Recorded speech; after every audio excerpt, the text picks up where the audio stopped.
দাদা এ শোন দাদা দাদা দাদা কিরে কিরে তুই তেল তেল কিনলু কয়টা দিয়ে কিনেছিস তেল? আর কোশ নি, তেলের যে অবস্থা, আব্বার গাড়ি আজ কয়দিন ধরে বাড়িতে পড়ে লইছে। 500 টাকা নিচে তেল পাওয়া যাচ্ছে। এই 500 টাকা লিটার তেল কিনলু না? হ্যাঁ, খুব কষ্টে পাইছি। সিন্ডিকেট লা তেলের এখন দাদা 500 টাকা লিটার তেল কিনেছিস নাকি? এই তোরের জন্যই তো সিন্ডিকেটটা তৈরি হয়।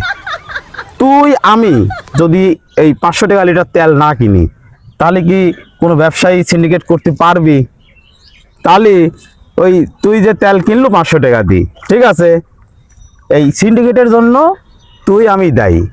একটু পরেই তুই চার দোকানে যা ঝাড়ি মারবো নু, দেশটা সিন্ডিকেটে ভরে গেল, এই তেল লি সিন্ডিকেট ভরে গেল। আরে কি করবো বন্ধু, দেশটাই তো খারাপ। দেশের কি কেউ ভালো চায়? কি করলু? দেশটা খারাপ, আগে নিজে ভালো হ, তারপর দেশ ভালো করিস, তারপর দেশের দোষ দিস। কেমন করি? তুই ভালো না হলে এবার আমি ভালো না হলে দেশ কি এমনি এমনি ভালো হবি? দেশের নাগরিকই তো আমরা, দেশকে আলাদা আলাদা মানুষ নাকি? তা আমরাই তো খারাপ। আমরা সুযোগ তৈরি না করে দিলে পারে এই 2 নম্বরই ব্যবসা করতে পারে কে তেলের? ক তাহলে আমরা আর তেল কিনবো না, কেউ সিন্ডিকেটও করতে পারবি না। তাই তো, এটা বুঝিস নি?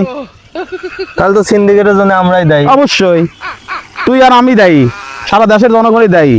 আমরা যদি তেল না কিনি, ওরা তেল নিয়ে বসে থাকবি, বেচতে পারবি আর এই 250 500 কদিন পরে 1000 2000 টাকা লিটারও পাবুলা। আর তেল কিনবো না, ওই গাড়ি আমরা কদিন বন্ধ করে ফেলাম, সমস্যা কি? হাঁটি বেড়াবো, তারপর স্যার কি করবি? স্যার ডাকি ডাকি করবে তেল নেন তেল নেন, বুঝেছেন? হ্যাঁ রে, ঠিকই কইছো। আসলে দেশের যে কোনো সিন্ডিকেটের জন্য আমরা জনগণই দায়ী।